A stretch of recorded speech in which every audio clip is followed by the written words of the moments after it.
Hello guys, मेरा नाम है गौरव और आज मैं आपको चैप्टर नंबर 5 यानी कि अर्थमेटिक प्रोग्रेशन इस चैप्टर के जो इम्पोर्टेंट क्वेश्चंस है ना, आज मैं आपको वो करवाऊंगा। इम्पोर्टेंट क्वेश्चन का मतलब वो क्वेश्चन जो आपके एग्जाम में बार बार आते हैं। अब देखो, आप तो पहली बार टेंथ कर रहे हो, राइट? लेकिन मैंने टेंथ 7 साल पहले कर ली, तो मुझे पता है कि हर साल है ना, बच्चे बदलते हैं लेकिन क्वेश्चन सेम रहते हैं। तो आज आपको मैं वो क्वेश्चंस कराऊंगा जिनके आने के बहुत ज्यादा चांसेस है और जो हर साल रिपीट मोड पे आते ही रहते हैं। तो आज हम उस टाइप के क्वेश्चंस डिस्कस करेंगे और आज की वीडियो में मैं टॉप 10 क्वेश्चंस सिलेक्ट करके लेके आया हूँ इस चैप्टर से, जो कि बहुत ज़्यादा इंपॉर्टेंट है। और इस चैप्टर में से टोटल 6 नंबर का पेपर बनता है आपका, जिसमें आपके 2 क्वेश्चन आते हैं। कई बार एक क्वेश्चन 2 नंबर का और दूसरा क्वेश्चन 4 नंबर का ऐसे कर देते हैं, और कई बार दोनों क्वेश्चन 3-3 नंबर के दे देते हैं। तो कहने का मतलब क्या है कि टोटल आपका 6 नंबर का पेपर इस चैप्टर में से बनेगा ही बनेगा। क्लियर? और बहुत ही इंपॉर्टेंट चैप्टर है। पूरा कंप्लीटली आपका फॉर्मूला बेस्ड है। जिस बच्चे को फॉर्मूले याद है वो इस चैप्टर को बहुत ही आसानी से कर लेगा। तो चलो फिर शुरू करते हैं आज के कार्यक्रम को। अगर आप मेरे बारे में कुछ जानना चाहते हो तो मेरे राइट साइड में कुछ चीज़ें मेरे रिगार्डिंग लिखी हुई है। यस, मेरे टेंथ क्लास में 98.5% आए थे। एंड मेरे साथ 14,000 से भी ज़्यादा बच्चे जुड़े हुए हैं यूट्यूब के ऊपर। एंड मैं खुद एक स्टूडेंट हूँ आपकी तरह, क्योंकि जो लर्निंग है ना, वो कभी भी ख़त्म नहीं होती। अगर कोई स्टूडेंट मुझे कांटेक्ट करना चाहता है तो वो इंस्टाग्राम पे कांटेक्ट कर सकता है। इंस्टाग्राम की आईडी यहाँ पे लिखी हुई है। तो चलिए फिर शुरू करते हैं आज के क्वेश्चंस को। तो देखते हैं सबसे पहला क्वेश्चन क्या है हमारा।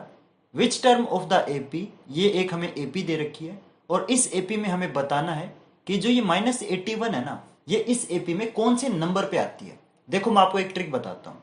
इस चैप्टर के किसी भी क्वेश्चन में ना, आपको या तो हाउ मैनी बोला जाए या फिर आपको विच बोला जाए।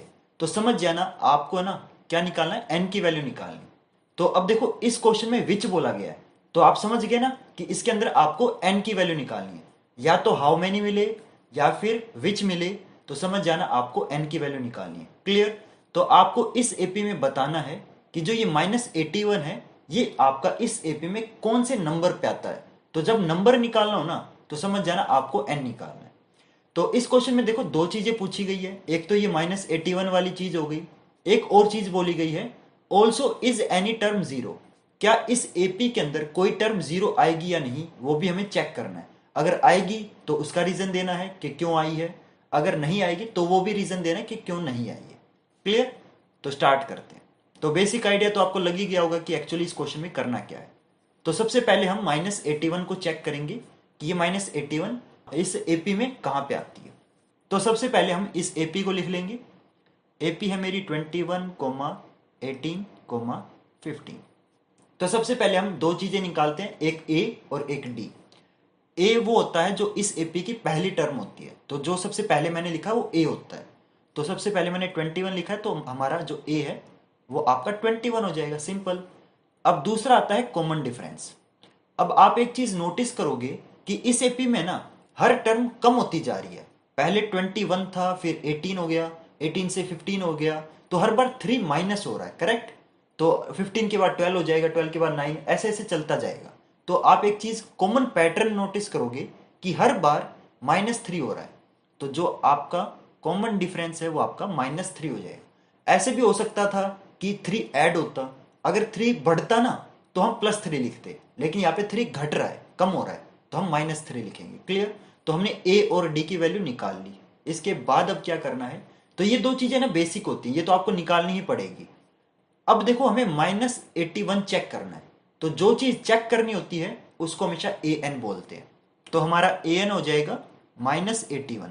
क्लियर? और निकालना क्या है, मैंने बताया था एन निकालना है। तो अब हम डायरेक्ट एक फॉर्मूला का यूज करेंगे, क्योंकि मैंने बताया था ये जो चैप्टर है पूरा कंप्लीटली फॉर्मूला बेस्ड है। तो जिस बच्चे को फॉर्मूला आता होगा वो इस चैप्टर को बहुत ही आसानी से कर लेगा। तो एक फॉर्मूला होता है, मैं आपको वो फॉर्मूला बताता हूँ। तो ये सबसे बेसिक फॉर्मूला है। इस चैप्टर को जब पढ़ना शुरू करोगे ना, तो सबसे पहले आपको यही फॉर्मूला देखने को मिलेगा। तो ये सबसे बेसिक फॉर्मूला है। आप एक चीज नोटिस करोगे कि इस फॉर्मूले में टोटल 4 चीजें हैं, ए एन और डी। 4 चीजें हैं, उसमें से आपको 3 चीजें पता है, सिर्फ आपको एन की वैल्यू नहीं पता, बस वो निकालनी है। तो सिंपल है, फॉर्मूले के अंदर वैल्यू पुट कर देंगे। ए एन हमारा -81 है, ए हमारा 21 है, प्लस एन निकालना है तो एन की जगह एन ही रहेगा, इंटू डी, डी कितना है, डी आपका -3 है। सिंपल है, सोल्व कर देंगे, सोल्व करता हूं। तो देखो इधर -81 ही रहेगा, 21 प्लस, अब ये -3 जो है वो n-1 के साथ मल्टीप्लाई होगा। तो यहाँ पे देखो n-1 ब्रैकेट के अंदर है, तो ये दोनों से बारी बारी मल्टीप्लाई होगा। तो -3 इंटू एन, ये हो जाएगा आपका -3n। तो मैं यहाँ पे -3n लिखता हूँ, -3n। और फिर ये -3 आपका -1 से मल्टीप्लाई होगा, तो ये +3 बन जाएगा। ठीक है, अब ये -81 इज इक्वल टू 21 प्लस 3 24 हो जाएगा, -3n। 24 को हम लेफ्ट साइड भेज देंगे क्योंकि ये उधर प्लस में है, तो इधर आके माइनस हो जाएगा। तो -81 -24 इक्वल टू -3n। क्लियर। अब देखो ये दोनों माइनस माइनस के हैं, तो ये दोनों प्लस के हो जाएंगे। मैं इसको यहाँ पे करता हूँ, तो ये ऐड होंगे, तो ये आएगा -105 इक्वल टू -3n। अब देखो जो ये -3 है ये n के साथ मल्टीप्लाई है, तो -3 को लेफ्ट साइड भेजेंगे तो ये डिवाइड हो जाएगा। कुछ बच्चे क्या करेंगे, -3 को ना लेफ्ट साइड भेज के +3 कर देंगे, वो गलत है। तो ये आपका -3 इधर आके +3 नहीं बनेगा, उल्टा ये -3 आके इधर डिवाइड में आएगा, क्योंकि ये -3 जो है वो n के साथ मल्टीप्लाई है। तो ये आपका डिवाइड में आ जाएगा और राइट साइड आपका n बचेगा। तो माइनस से माइनस कैंसिल, और ये बनेगा आपका जाएगा 3 3 जा 9, 35 पे चला जाएगा। तो गाइज आपकी जो n की वैल्यू है वो आपकी 35 आ चुकी है। तो यहाँ पे आपका पहला क्वेश्चन का जो पहला पार्ट है वो कंप्लीट हुआ बस अभी तक, क्योंकि अभी तक सिर्फ हमने ये पता किया है कि जो -81 है वो इस एपी के अंदर कहाँ पे आता है।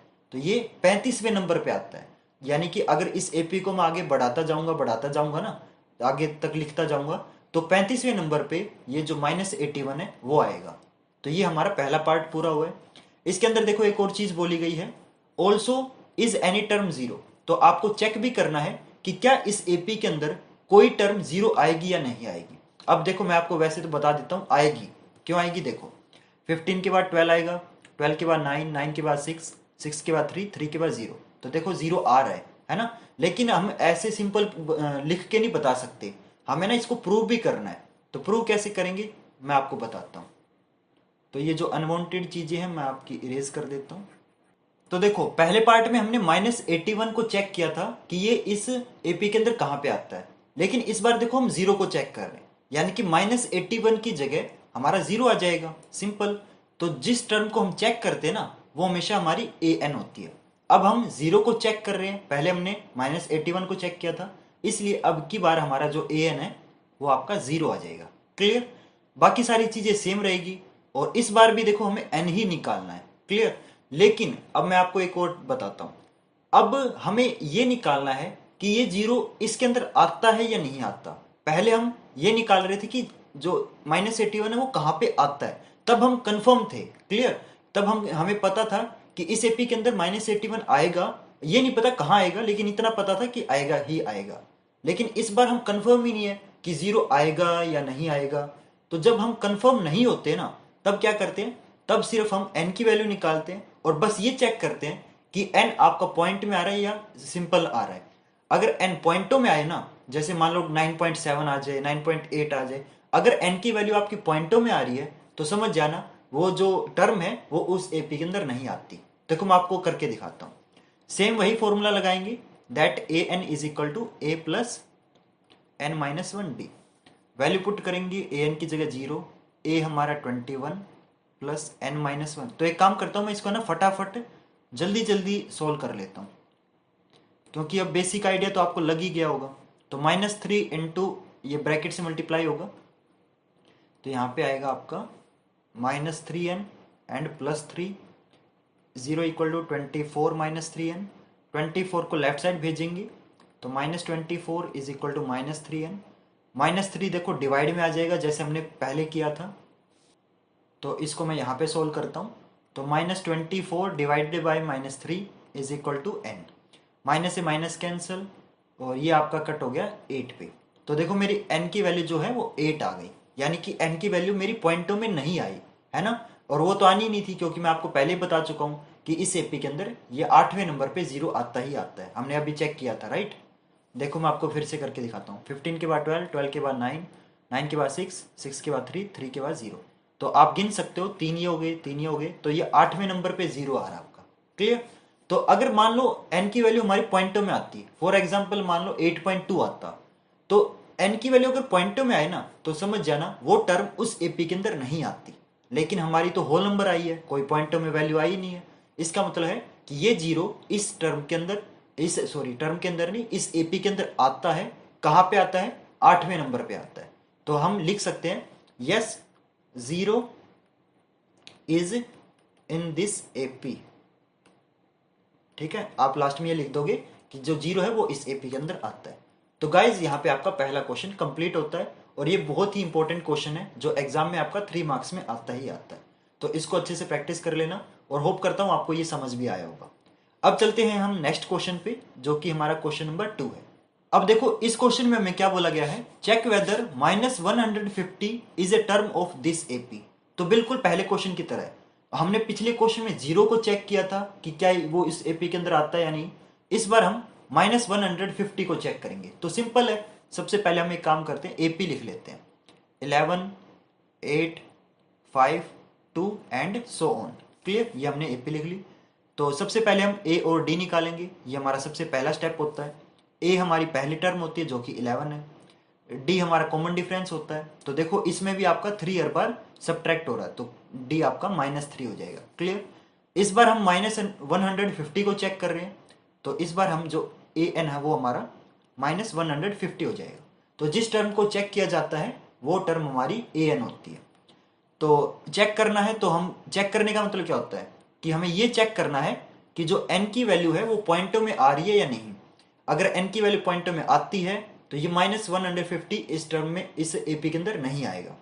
और अगर एन की वैल्यू होल नंबर आती है, यानी कि बिना पॉइंट वाली आती है, तो ये जो -150 है वो इस एपी के अंदर आएगा। सिंपल। तो सारी चीजें एन की वैल्यू के ऊपर डिपेंड करती है।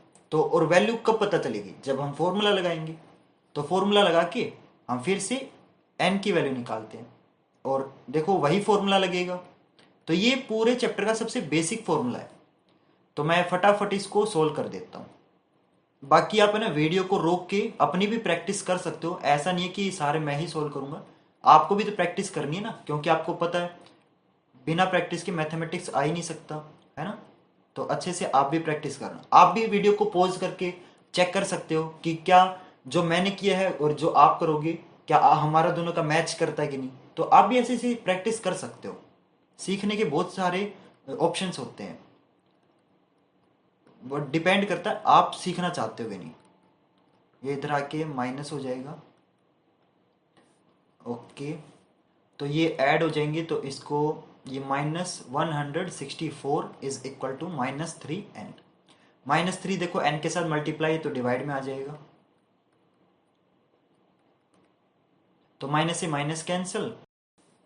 तो ये डिवाइड करने पर हमारा 54.6 आ गया, यानी कि n की वैल्यू देखो हमारी पॉइंटों में आ गई। क्लियर। तो इसका मतलब ये है कि ये जो -150 है ये इस एपी के अंदर आता ही नहीं है। क्लियर। तो जैसे पिछले क्वेश्चन में देखो हमारी n की वैल्यू 8 आई थी, तो वो पॉइंटों में नहीं थी। इसका मतलब जीरो जो था उस क्वेश्चन में वो उस एपी के अंदर आ रहा था, लेकिन यहाँ पे पॉइंटों में आ गई, इसलिए ये वाली जो टर्म है यानी कि -150 ये इस एपी के अंदर नहीं आती। तो सारी चीजें जो n की वैल्यू है वो उसके ऊपर डिपेंड करता है। क्लियर। तो हमारा जो सेकंड क्वेश्चन है वो भी बिल्कुल इजी था। अब चलते हैं हम नेक्स्ट क्वेश्चन पे, जो कि हमारा क्वेश्चन नंबर 3 है। तो देखते हैं हमारा थर्ड क्वेश्चन क्या है। If the third and the ninth term of an AP are 4 and -8, okay, then which term of this AP is 0। बहुत इजी है। तो देखो इसमें भी विच टर्म बोला गया है, तो समझ गए ना क्या निकालना है आपको, n की वैल्यू निकालनी है। लेकिन किसके लिए निकालनी है? जीरो के लिए। तो आपको चेक करना है उस एपी के अंदर जो जीरो है वो कौन से नंबर पे आती है, यानी कि नंबर निकालना मतलब n निकालना है। और किसका निकालना है? जीरो का, यानी कि जीरो उस एपी के अंदर कहां पे आती है। तो जो आपकी ए एन है वो आप जीरो लेके चलोगे। क्लियर। लेकिन देखो आपको दो चीजें और बोली गई है, दैट जो थर्ड टर्म है वो 4 है और जो नाइन्थ टर्म है वो -8 है।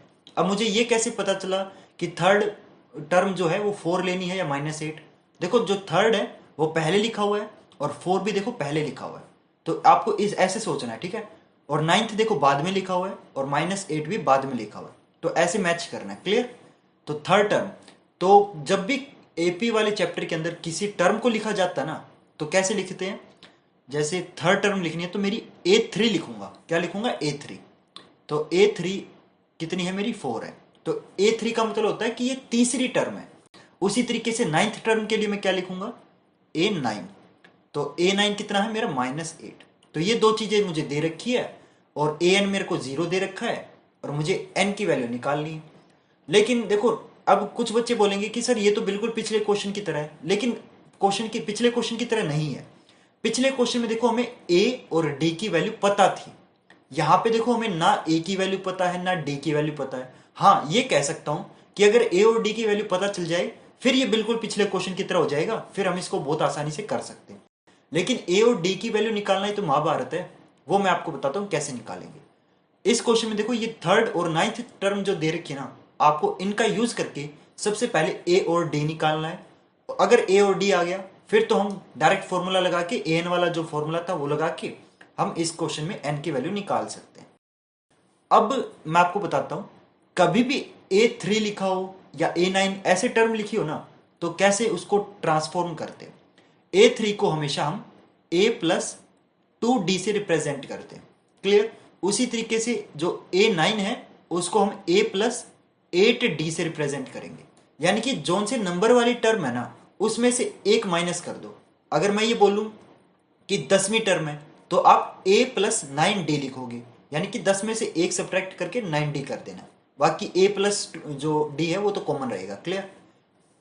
तो मेरा कहने का मतलब क्या है कि जो A+2D है वो मेरा 4 है और जो मेरा A+8D है वो मेरा -8 है। तो आप अगर थर्ड चैप्टर कर चुके होगे वैसे तो टर्म 1 के अंदर, तो आपको पता होगा कि ये हमारा देखो कुछ लीनियर इक्वेशन की तरह बन गया है। और लीनियर इक्वेशन को सोल्व करने के बहुत सारे मेथड हैं। सब्स्टिट्यूशन मेथड है, आपका एलिमिनेशन मेथड है और आपका क्रॉस मल्टीप्लिकेशन मेथड है। तो ये थर्ड चैप्टर में आप सारी चीजें पढ़ चुके हैं, राइट? तो अब इन दोनों इक्वेशन को हम सोल्व कर सकते हैं। आप अपनी मर्जी से कोई भी मेथड से सोल्व कर सकते हो, सबका अपना अपना फेवरेट मेथड होता है। जैसे मेरा सब्स्टिट्यूशन मेथड फेवरेट है, तो अब मैं इनको सब्स्टिट्यूशन मेथड से सोल्व करके दिखाता हूँ। वैसे मैक्सिमम बच्चों को वही फेवरेट होता है।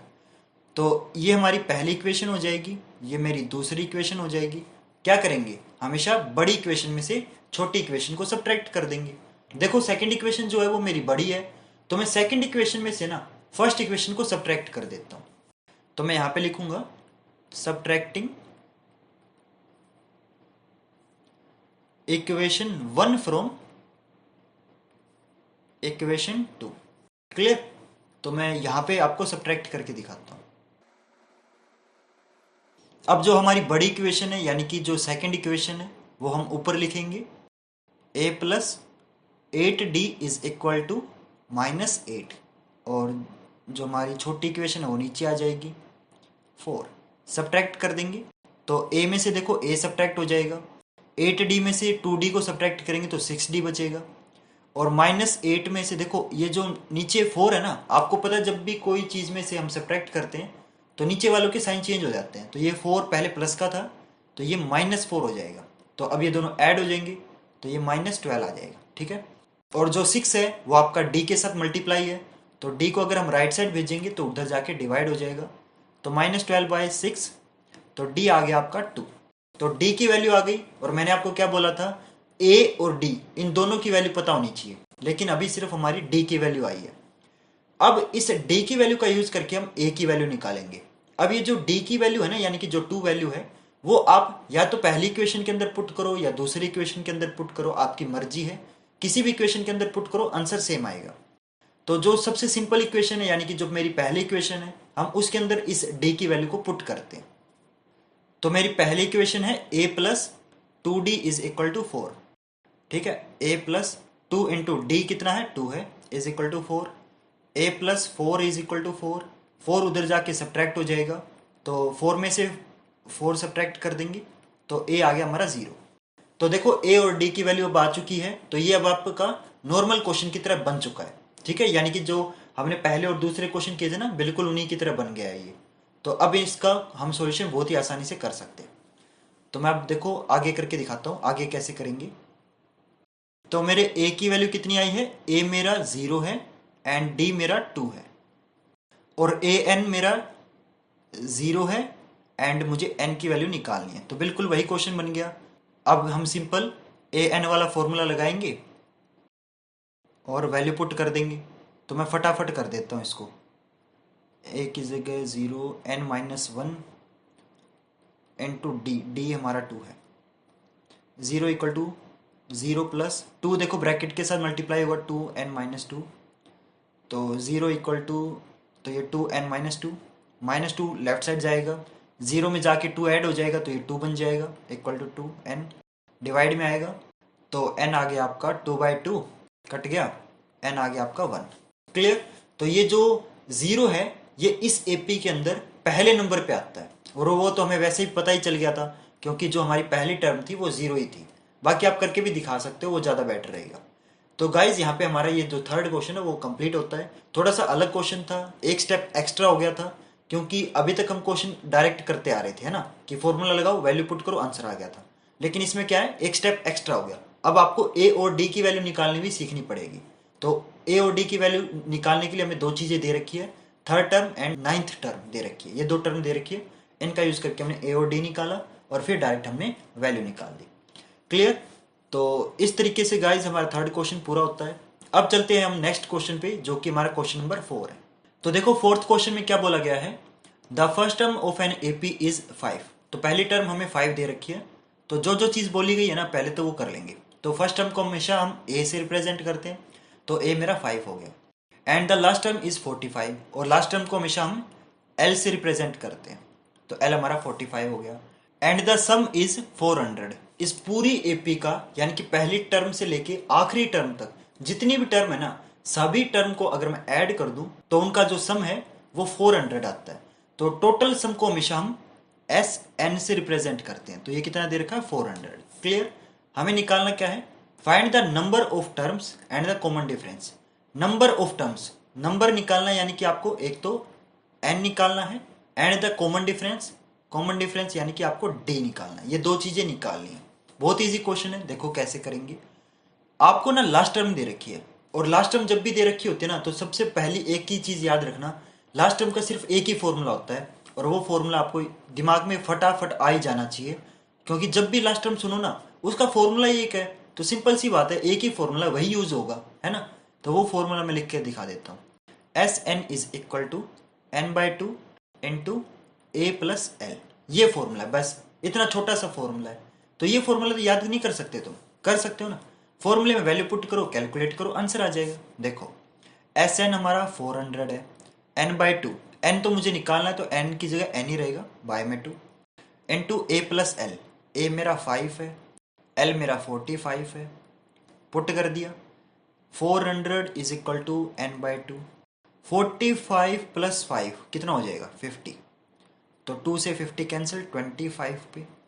तो 400 is equal to 25 into n, 25 divide में आ जाएगा, तो 400 divided by 25 is equal to n. तो ये आपका 16 पे कट हो जाएगा, तो n की वैल्यू आ गई 16। सिंपल, दो चीजें निकालनी थी, एक n और एक d, तो n तो निकल गया, बहुत आसान था ना। तो बस ये याद रखना, जब भी कभी भी आपको लास्ट टर्म दे रखी हो तो ये वाला फॉर्मूला यूज करोगे, सिंपल। क्लियर। तो ये आ गया आपका, ओके। अब आपको कॉमन डिफरेंस और निकालना है, तो वो मैं बता देता हूँ कैसे निकालेंगे। n हमारा 16 है, तो इसको मैं इरेज करके यहाँ पे 16 लिख देता हूँ। क्लियर। अब d कैसे निकालेंगे, तो d का देखो आपको पता है क्या फॉर्मूला होता है, a n is equal to a plus n-1 d। n हमें पता है, a हमें पता है, अगर हमें ए एन पता चल जाए ना तो d हम बहुत आसानी से इस फॉर्मूला का यूज करके निकाल सकते हैं। अब देखो यहाँ पे एक छोटी सी ट्रिक है, जो हमारा L है ना वही हमारा AN है। तो कभी भी अगर आपको L बोला जाए तो समझ जाना उसका दूसरा रूप AN भी होता है। तो AN और L हमेशा सेम होते हैं, चाहे L बोलो चाहे AN बोलो, एक ही मतलब है। तो ये जो L है वही हमारा AN है, तो AN भी 45 हो जाएगा। बस अब AN भी पता है, A भी पता है, N भी पता है, D निकल जाएगा। क्लियर। तो करते हैं, तो AN हमारा जितना L है उतना ही AN है, यानी कि 45। फॉर्मूले में डायरेक्ट मैं वैल्यू पुट कर देता हूँ, 45 is equal to 5 plus 15d। 5 इधर आके सब्ट्रैक्ट, तो 45 में से 5 गया तो ये आ गया 40 डिवाइडेड बाई 15। तो मैंने डायरेक्ट ने 15 को लेफ्ट साइड भेज दिया। तो डिवाइड करने पर डी की जो वैल्यू है वो आपकी 2.6 आ जाएगी। तो बस क्वेश्चन कंप्लीट। एन भी निकाल दिया, डी भी निकाल दिया, क्वेश्चन कंप्लीट। तो गाइज इस तरीके से हम फोर्थ क्वेश्चन को भी कर लेंगे। बस आपको जो चीज़ याद रखनी है कि किसी भी क्वेश्चन में अगर आपको एल दे रखा हो ना, तो आप कौन सा फॉर्मूला यूज़ करोगे, वही हमारा एक ही तो फॉर्मूला है, वही यूज़ करोगे।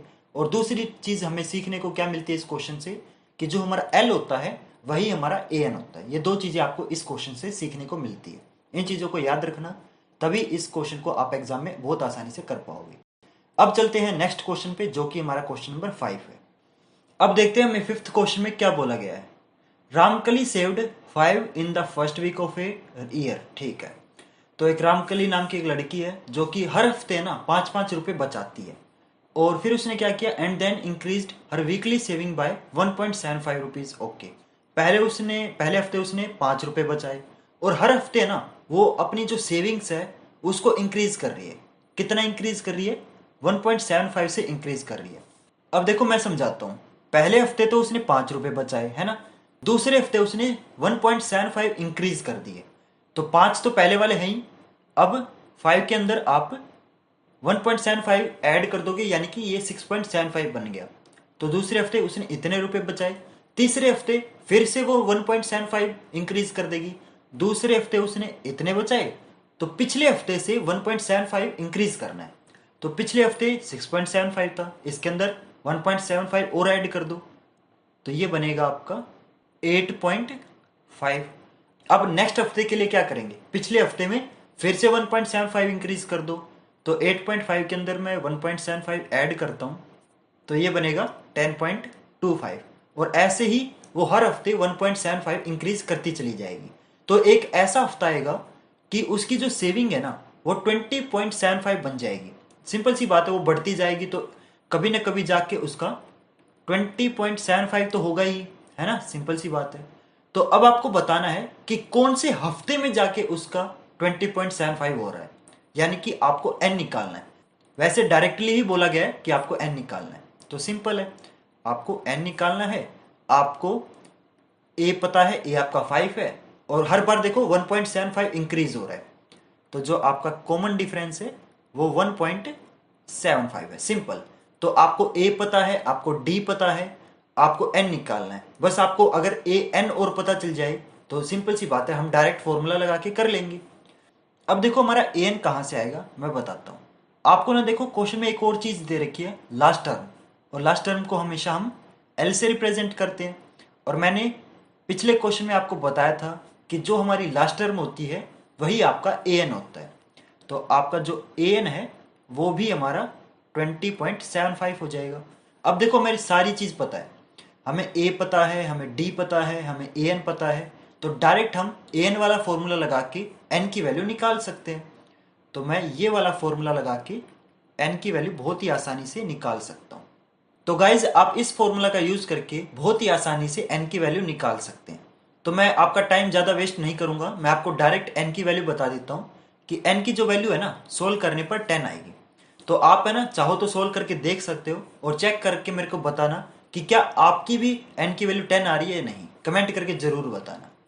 तो अब आपको आइडिया तो लग ही गया होगा कि इस टाइप के क्वेश्चंस को हम एक्चुअली कैसे सोल्व करेंगे। तो अब चलते हैं नेक्स्ट क्वेश्चन पे, जो कि हमारा क्वेश्चन नंबर 6 है। तो देखते हैं हमारा 6th क्वेश्चन क्या कहता है। Find the sum of the first 22 terms of an AP in which d is equal to 7 and 22nd term is 149। बहुत ईजी क्वेश्चन है। तो इस क्वेश्चन में आपको एक तो कॉमन डिफरेंस दे रखा है जो कि 7 है, और आपको जो 22वीं टर्म है वो भी बताई गई है 149 है। दो चीजें दे रखी है। निकालना क्या है, आपको पहली 22 टर्म का जो टोटल सम है वो निकालना है। यानी कि अगर मैं पहली 22 टर्म लूं और उन सबको जोड़ दूं तो जितना आएगा वो मुझे बताना है। क्लियर। तो हम एक तरीके से ऐसे भी बोल सकते हैं कि जो आपकी 22वीं टर्म है वो आपकी लास्ट टर्म है, क्योंकि टोटल 22 टर्म है और 22वीं ही मुझे बताई गई है, तो सिंपल सी बात है लास्ट टर्म यही हो गई ना। तो मेरी जो 22वीं टर्म है वही मेरी लास्ट टर्म हो जाएगी। तो जो जो चीज दे रखी है पहले तो वो लिख लेंगे। तो मेरा जो कॉमन डिफरेंस है वो मेरा 7 है, और मेरी जो 22वीं टर्म है यानी कि A22 वो मेरी 149 है, और मैं 22वीं टर्म को लास्ट टर्म भी लिख सकता हूँ, जिसको हम एल से रिप्रेजेंट करते, तो वो भी मेरी 149 हो जाएगी। क्लियर? निकालना क्या है, मुझे पहली 22 टर्म का सम निकालना है, यानी कि मुझे S22 निकालना है। क्लियर?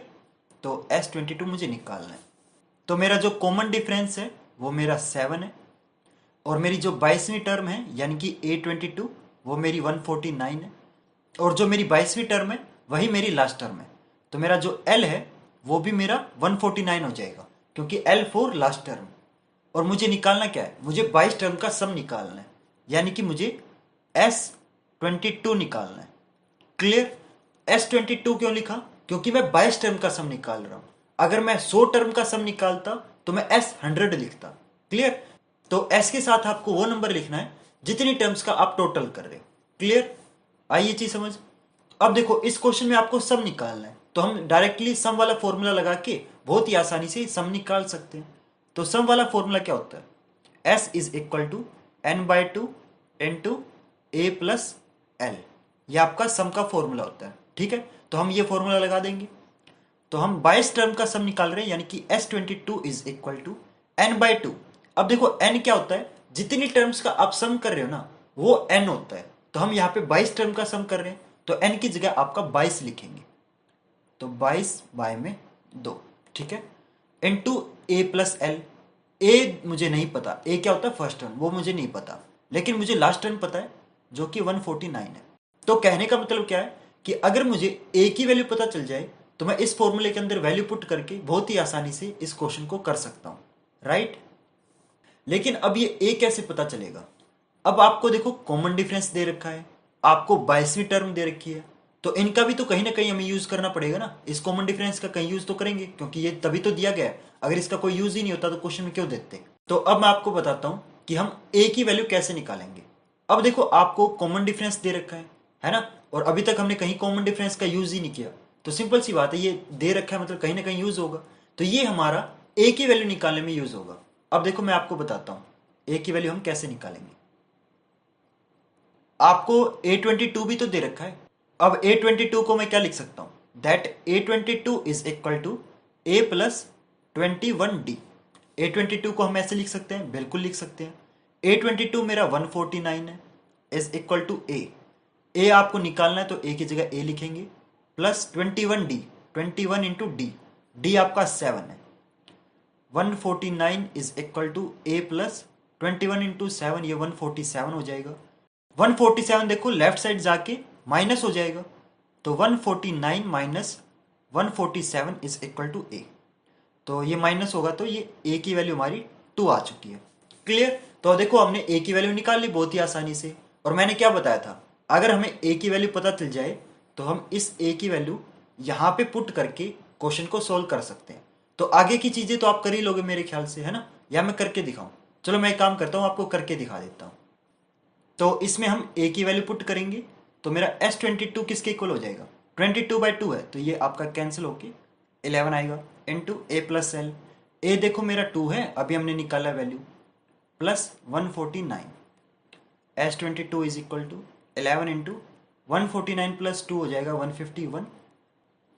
इनको मल्टीप्लाई करने पर 1661 आएगा। तो गाइस ये आपका आंसर आ गया। क्लियर? तो यहाँ पे ये क्वेश्चन कंप्लीट होता है। तो इस क्वेश्चन में आपकी 22 टर्म का जो सम है वो 1661 है। तो यहाँ पे ये क्वेश्चन कंप्लीट होता है। होप करता हूँ आपको ये क्वेश्चन समझ आया होगा।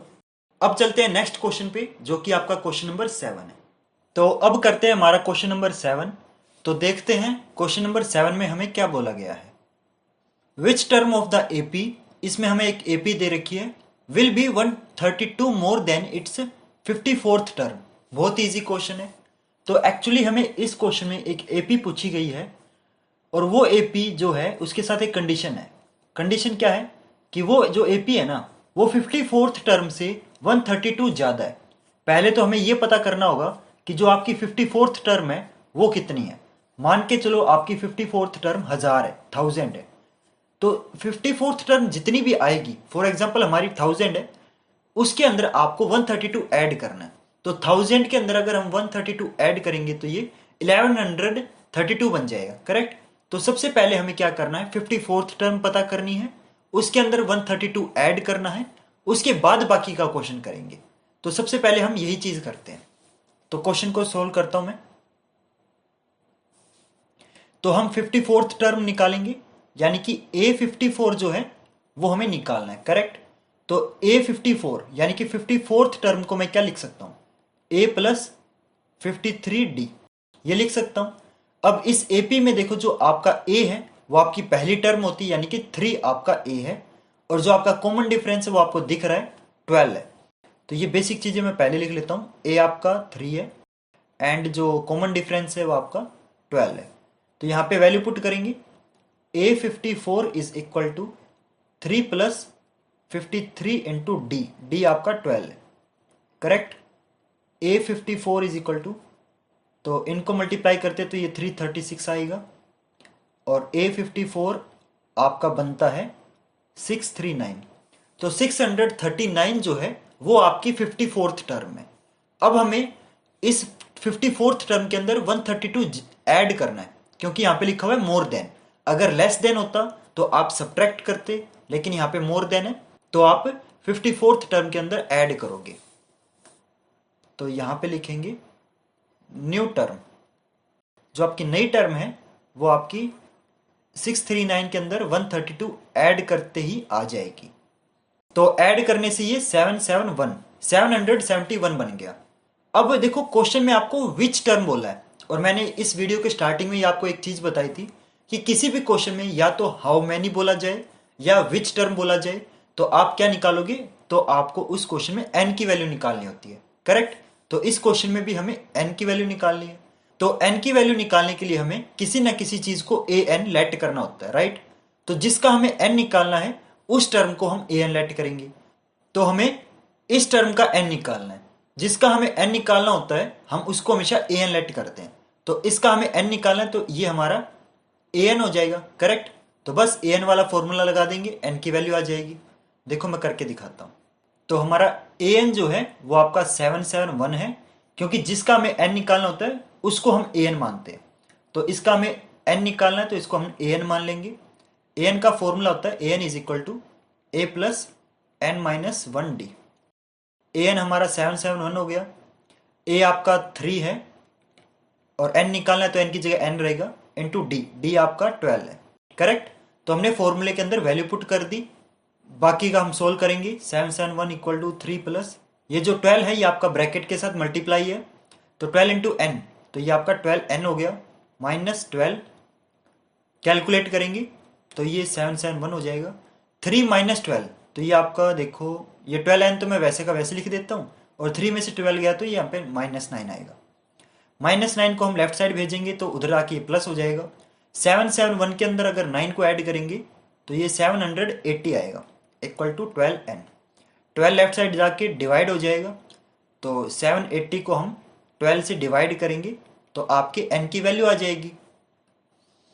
तो डिवाइड करने पर जो n की वैल्यू आएगी वो हमारी 65 आएगी।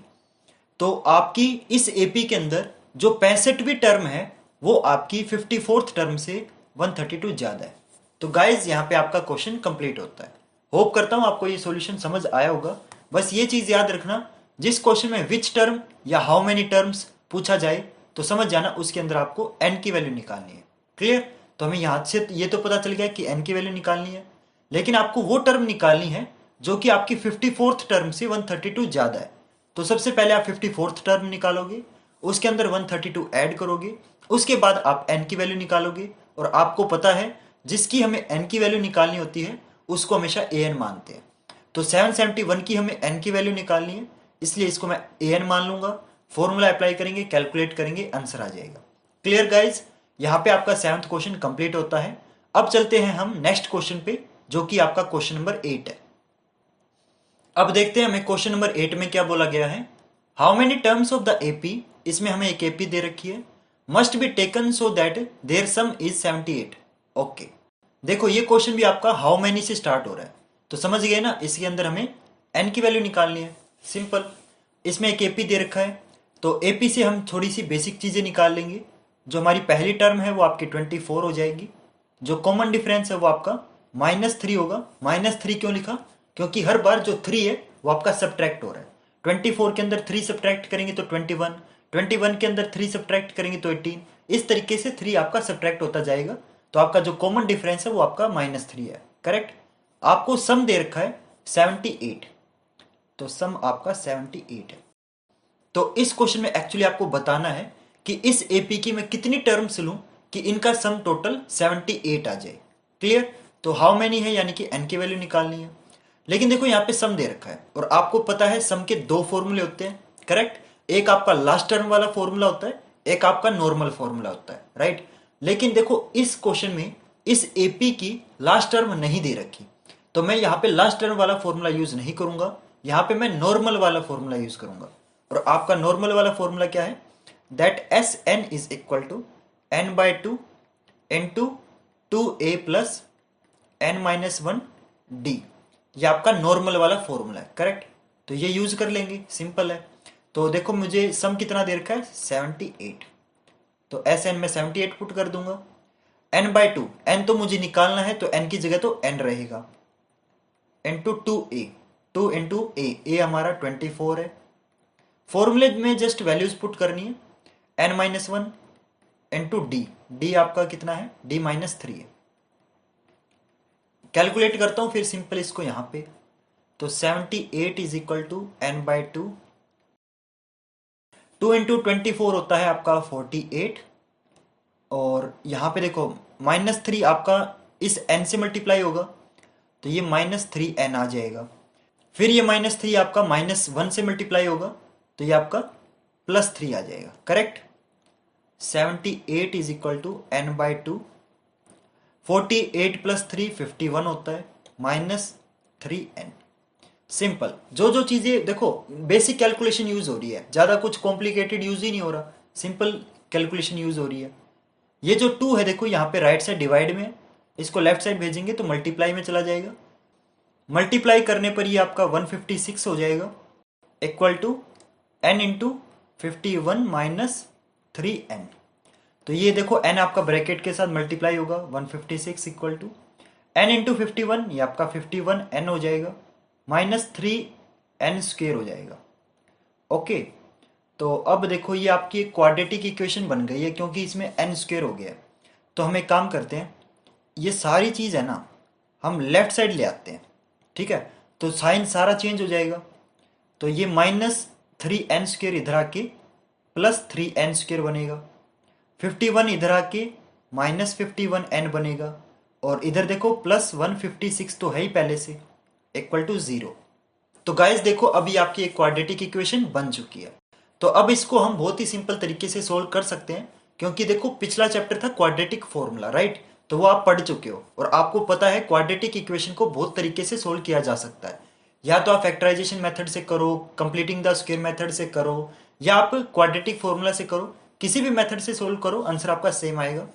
तो एक काम करते हैं, जो सबसे इजी मेथड है उसका यूज करके हम इस इक्वेशन को सोल्व करते हैं। तो गाइज आपकी मर्जी है, आप किसी भी मेथड से सोल्व कर सकते हो, लेकिन यहाँ पे मैं क्वाड्रेटिक फॉर्मूला यूज करूंगा क्योंकि वो मेरा थोड़ा सा फेवरेट है। तो इसको अब सोल्व करते हैं नेक्स्ट पेज पे।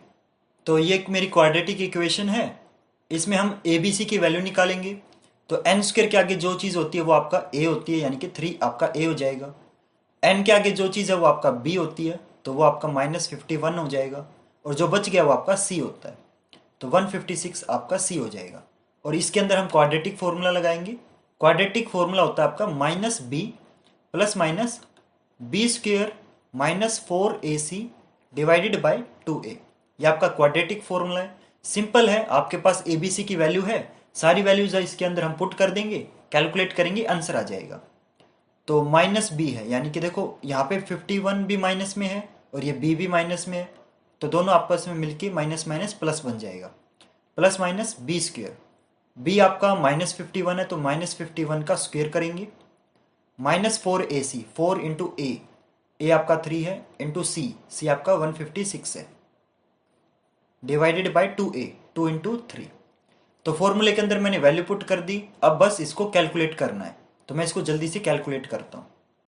तो ये आपका +51 है, प्लस माइनस 51 का स्क्वेयर है, तो ये आपका आ जाएगा 2601, ठीक है, माइनस 4 × 3 ये 12 होता है, 12 × 156, ये तो कैलकुलेट करना पड़ेगा मेरे को, 156 × 12 ये आपका 1872 बनेगा, डिवाइडेड बाय 6।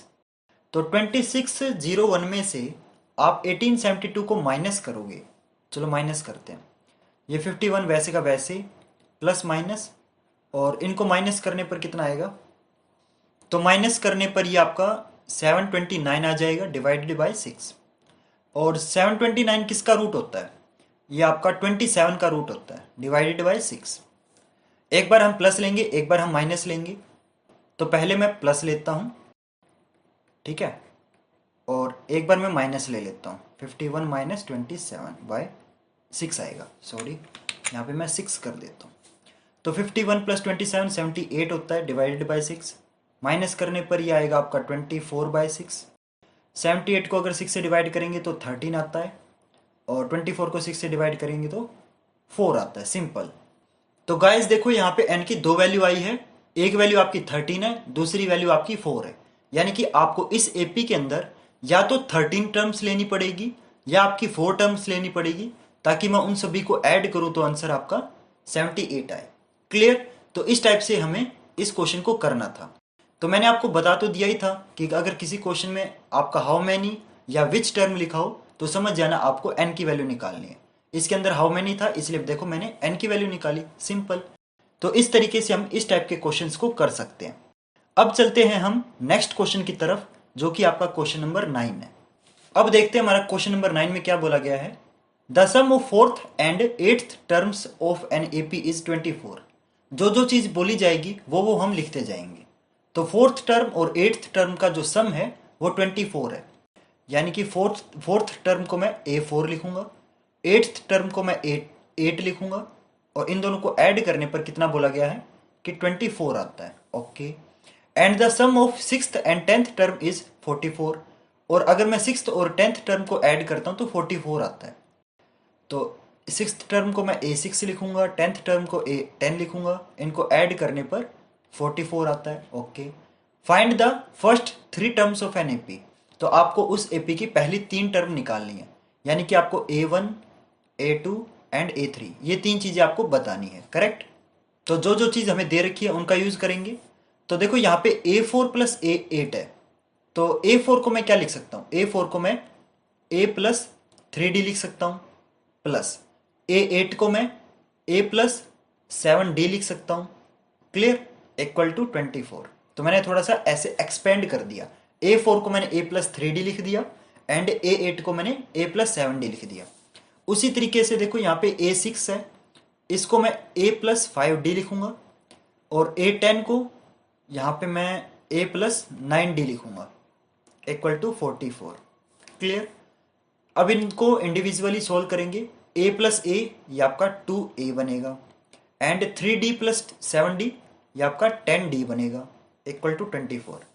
यहाँ पे A प्लस A, यहाँ पे 2A बनेगा, 5D प्लस 9D 14D बनेगा, इक्वल टू 44। अब देखो दोनों के अंदर आपका 2 कॉमन आ रहा है, तो जो जो चीज कॉमन आएगी निकाल लेंगे। यहां से हम 2 कॉमन निकालते हैं, तो A plus 5D is equal to 24।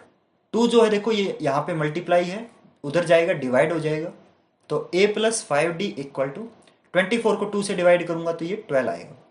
तो गाइज ये हमारी पहली इक्वेशन बन गई। उसी तरीके से देखो यहाँ पे भी मैं 2 कॉमन ले लेता हूं, तो ये चीज आ गई, 2 उधर जाएगा डिवाइड हो जाएगा, तो A प्लस 7D जो है वो आपका 22 आ गया। तो ये मेरी सेकंड इक्वेशन है। तो ये हमारी दोनों इक्वेशन आ चुकी है। अब अगर आप ध्यान से देखोगे तो ये हमारी लीनियर इक्वेशन है। तो अब इसके अंदर देखो तीसरा चैप्टर यूज होगा। इससे पहले वाले क्वेश्चन के अंदर क्वाड्रेटिक इक्वेशन थी, इसलिए हमने उसमें चौथा चैप्टर यूज किया था। इसके अंदर आपकी 2 लीनियर इक्वेशन बन गई है, तो इसके अंदर थर्ड चैप्टर यूज करेंगे, जिसका नाम क्या था, pair of linear equation, right. तो उसमें हम क्या करते थे, जब हमें ये 2 इक्वेशन मिल जाती थी तब हम या तो सब्सटीट्यूशन मेथड लगाएंगे, या एलिमिनेशन मेथड लगाएंगे, या क्रॉस मल्टीप्लीकेशन मेथड लगाएंगे, राइट। तो बहुत सारे मेथड हैं। तो एक काम करते हैं, इसके अंदर मैं ना सब्सटीट्यूशन मेथड यूज करता हूँ, वो ज़्यादा इजी रहेगा। तो अब इन दोनों इक्वेशन को हम सोल्व करेंगे by using substitution method. Substitution method use करने से क्या होगा, मुझे A और D की वैल्यू पता चल जाएगी। और आपको पता है मुझे पहली 3 टर्म निकालने के लिए ए और डी की ही जरूरत पड़ेगी, राइट, जो कि इन दोनों इक्वेशन को सोल्व करने से आ जाएगा। तो अब हम इसमें इन दोनों इक्वेशन का यूज करके ए और डी की वैल्यू निकालते हैं। तो अब देखो सब्स्टिट्यूशन मेथड में क्या करते हैं, सब्स्टिट्यूशन मेथड में बड़ी इक्वेशन में से छोटी इक्वेशन को सब्ट्रैक्ट किया जाता है। तो देखो मेरी जो सेकंड इक्वेशन है वो मेरे को थोड़ी सी बड़ी दिख रही है, इसलिए हम सेकंड इक्वेशन में से फर्स्ट इक्वेशन को सब्ट्रैक्ट करेंगे। तो मैं यहां पे लिखूंगा subtracting equation number 1 from equation 2। तो बड़ी इक्वेशन को ऊपर लिखेंगे a plus 7d equal to 22, और छोटी इक्वेशन को नीचे लिखेंगे a plus 5d equal to 12। Subtract कर देंगे, a में से a गया तो पूरा कैंसिल, 7d में से 5d गया तो 2d, एंड 22 में से 12 गया तो 10। 2 उधर जाके डिवाइड हो जाएगा क्योंकि ये लेफ्ट साइड d के साथ मल्टीप्लाई है। तो 10 को अगर 2 से डिवाइड करेंगे तो d आपका 5 आ गया। अब देखो d की वैल्यू आ चुकी है। अब इस d की वैल्यू को या तो आप पहली इक्वेशन के अंदर पुट करो या दूसरी इक्वेशन के अंदर पुट करो, आपकी a की वैल्यू आ जाएगी। तो चलो मैं पहली इक्वेशन के अंदर पुट कर लेता हूँ। तो मैं यहाँ पे लिखूंगा putting the value of d in equation number 1। तो पहली इक्वेशन के अंदर जहां भी d है वहां पे हम 5 पुट कर देंगे। तो a plus 5d equal to 12, sorry, equal to 12। तो d की जगह 5 पुट करेंगे, a plus 5 into 5 equal to 12, a plus 25 equal to 12। 25 right side चला जाएगा तो उधर जाके ये माइनस हो जाएगा। तो 12 में से अगर 25 को माइनस करेंगे तो आपका ये -13 आता है। तो आपकी a और d की दोनों की वैल्यू आ चुकी है। a आपका -13 है, d आपका +5 है, करेक्ट। तो अब इसके इन दोनों का यूज करके हम बहुत ही आसानी से पहली, दूसरी और तीसरी जो टर्म है इस AP की वो निकाल सकते हैं। तो जो आपका a होता है और जो आपका A1 होता है वो दोनों सेम होते हैं, करेक्ट, क्योंकि a का मतलब यही होता है कि वो पहली टर्म है और A1 का मतलब भी यही होता है कि वो पहली टर्म है। तो जितना a है उतनी ही आपकी A1 हो जाएगी। a देखो मेरा -13 है, तो मेरा जो A1 है यानी कि जो मेरी पहली टर्म है वो मेरी -13 हो जाएगी, करेक्ट। अब A2 यानी कि दूसरी टर्म निकालने के लिए हम क्या करेंगे, हम पहली टर्म के अंदर जितना d है ना वो ऐड कर देंगे। देखो ये +5 है इसलिए 5 इंक्रीज होगा, तो -13 के अंदर हम 5 को ऐड करेंगे। तो ये आपका -13 के अंदर हम 5 को ऐड करते हैं तो -8 आएगा। फिर A3 निकालने के लिए हम क्या करेंगे, A3 निकालने के लिए हम A2 यानी कि सेकंड टर्म के अंदर फिर से d को ऐड कर देंगे। तो -8 के अंदर फिर से आपका जो 5 है वो ऐड हो जाएगा। तो -8 के अंदर 5 ऐड करेंगे तो ये -3 हो गया। तो इस तरीके से स्टूडेंट्स हमने पहली टर्म, दूसरी टर्म और तीसरी टर्म निकाल ली। यहाँ पे हमारा क्वेश्चन कंप्लीट होता है। बहुत इजी था, राइट। बस इसके अंदर हमने जो थर्ड चैप्टर के अंदर जो जो चीजें पढ़ी थी वो यूज करनी है। जिस बच्चे ने थर्ड चैप्टर अच्छे से किया होगा वो इस क्वेश्चन को बहुत ही आसानी से कर लेगा। तो होप करता हूं आपको ये क्वेश्चन भी अच्छे से समझ आया होगा। अब चलते हैं आज के लास्ट क्वेश्चन की तरफ, जो कि आपका क्वेश्चन नंबर 10 है। तो देखो ये जो क्वेश्चन नंबर 10 है ना, ये one of the most important question माना जाता है इस चैप्टर का, और ज्यादातर बच्चों को ये समझ नहीं आता। लेकिन आज मैं बहुत ही ईजी तरीका बताऊंगा इस क्वेश्चन को आप कैसे कर सकते हो। तो सबसे पहले देखो हाउ मैनी लिखा हुआ है, तो समझ गए ना क्या निकालना है आपको। इसके अंदर n की वैल्यू निकालनी है, करेक्ट। ये तो ट्रिक मेरे को ऐसा लगता है तो तुम्हें समझ आ गया होगा कि कभी भी किसी क्वेश्चन के अंदर हाउ मैनी या विच टर्म लिखा हो ना तो समझ जाना कि आपको n की वैल्यू निकालनी है। आगे क्या बोला गया है, how many multiples of 4 lie between 10 and 250। बहुत ईजी क्वेश्चन है। देखो मल्टीपल वर्ड है ना, ज्यादातर बच्चों को समझ ही नहीं आता कि एक्चुअली इसका मीनिंग क्या है, क्योंकि वो ये सोचते हैं मल्टीपल मतलब मल्टीप्लाई। नहीं, मल्टीपल ऑफ 4 इसका मतलब क्या है कि वो नंबर जो आपके 4 से डिवाइड होते हैं। जैसे आपका 12 है, 16 है, आपका 8 है, 4 है, ये सारे नंबर क्या है, ये आपके 4 से डिवाइड हो रहे हैं। इसका मतलब क्या है कि ये 4 के मल्टीपल है। वो नंबर जो आपके 4 से डिवाइड हो जाए उन नंबर्स को हम मल्टीपल बोलते हैं। अगर मैं आपसे बोलूं कि 10 के मल्टीपल बताओ तो सिंपल है, 20, 30, 100, 1000, ये सारे क्या है 10 के मल्टीपल है, क्योंकि ये नंबर आपके 10 से डिवाइड हो रहे हैं। तो मल्टीपल का मीनिंग पता चला, वो नंबर जो आपके उस नंबर से डिवाइड हो जाए। जैसे मल्टीपल ऑफ 5 बोलूं ना, तो वो नंबर जो 5 से डिवाइड हो जाए उनको मल्टीपल बोलते हैं, मल्टीपल्स ऑफ 5, करेक्ट। तो इस क्वेश्चन में आपको मल्टीपल्स ऑफ 4 निकालने हैं। तो यानी कि वो नंबर जो आपके 4 से डिवाइड हो जाए। तो सिंपल सी बात है, आप 4 का टेबल लिख दोगे। इतना आसान नहीं है, क्योंकि देखो इसमें आपको वही मल्टीपल लेने हैं जो आपके 10 और 250 के बीच में आते हो। यानी कि देखो 10 से काउंटिंग शुरू करनी है और 250 तक लेके जानी है। इनके बीच में देखो बहुत सारे नंबर आएंगे, 11, 12, 13, 14, ऐसे बहुत सारे नंबर आएंगे, लेकिन आपको सिर्फ वो नंबर लेने हैं जो 4 से डिवाइड होते हो। क्या 10 4 से डिवाइड होता है? नहीं, तो 10 को नहीं लोगे। इसके बाद आता है 11। क्या 11 4 से डिवाइड होता है? नहीं, ये भी नहीं लोगे, तो ये दोनों नंबर कट गए। इसके बाद आता है 12। तो क्या 12 4 से डिवाइड होता है? यस, 4 3 जा 12, तो आप 12 को ले लोगे। इसके बाद 13, 14, 15 को नहीं लोगे, आप 16 को लोगे। ऐसे करते करते करते करते आपको 250 तक जाना है। लेकिन देखो बीच में बहुत सारे नंबर आएंगे, हमें ये तो नहीं पता होगा ना कि कितने नंबर आ रहे हैं, तो इतने लिखने बैठेंगे तो पूरा पेपर का टाइम ही खत्म हो जाएगा। तो अब मैं देखो डायरेक्ट करके दिखाता हूँ। तो 10 नहीं लिखना, 11 नहीं लिखना, सीधा काउंटिंग आपको 12 से शुरू करनी है, क्योंकि आपको जो नंबर लेने हैं वो 10 से लेके 250 के बीच वाले लेने हैं। करेक्ट। आप 8 क्यों नहीं ले रहे? हालांकि 8 भी जो है वो आपका 4 का मल्टीपल है, लेकिन 8 जो है वो 10 से छोटा है, और आपको 10 से लेके 250 के बीच वाले नंबर लेने हैं। तो 12 के बाद देखो 16 आएगा, 16 के बाद आपका 20 आएगा। ऐसे करते करते करते करते आपको 250 तक जाना है। लेकिन क्या आप 250 को कंसीडर करोगे?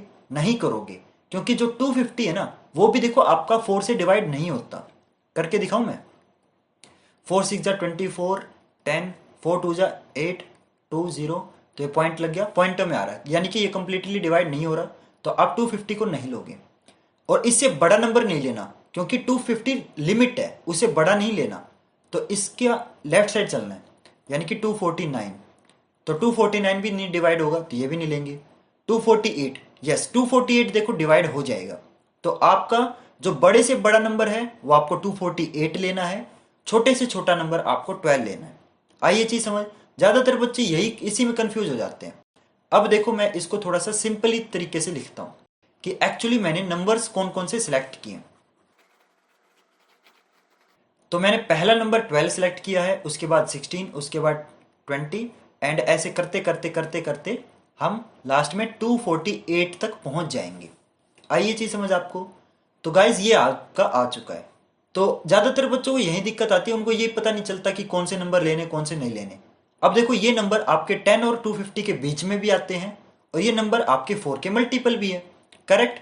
लेकिन इसके अंदर देखो हमें n की वैल्यू निकालनी है, और मैंने आपको बताया था n की वैल्यू निकालने के लिए हमें किसी न किसी चीज को an लेट करना पड़ेगा। करेक्ट। और आप अगर देखोगे तो ये आपकी एक एपी बन गई है।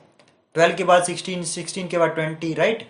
तो आपकी जो पहली टर्म है, यानी कि जो आपका a है वो आपका 12 हो जाएगा, और जो आपका कॉमन डिफरेंस है वो आपका देखो +4 हो जाएगा, क्योंकि हर बार 4 4 ऐड हो रहा है, राइट। लेकिन किसी न किसी चीज को है ना हमें an मानना पड़ेगा। लेकिन आप अगर एक चीज नोटिस करो तो इस एपी की हमें लास्ट टर्म दे रखी है, जो कि कितनी है? 248। तो लास्ट टर्म को हम L से रिप्रेजेंट करते हैं, जो कि 248 है। और मैंने आपको बताया था जो लास्ट टर्म होती है वही आपकी an होती है। तो आपकी जो an है वो भी आपकी 248 हो जाएगा। करेक्ट। अब आपके पास an भी है, आपके पास a भी है, आपके पास d भी है।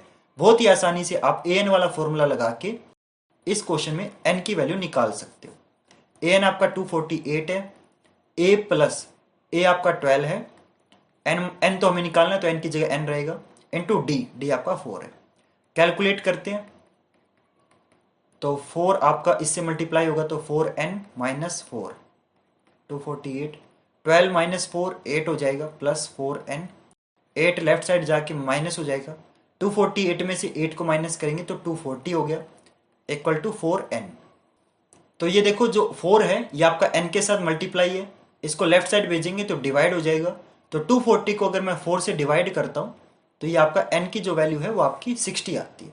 यानी कि आपके 10 से लेके 250 के बीच में आपके 60 ऐसे नंबर आते हैं जो कि 4 से डिवाइड होते हैं। तो आप इसको ऐसे भी कह सकते हो कि 10 से लेके 250 के बीच में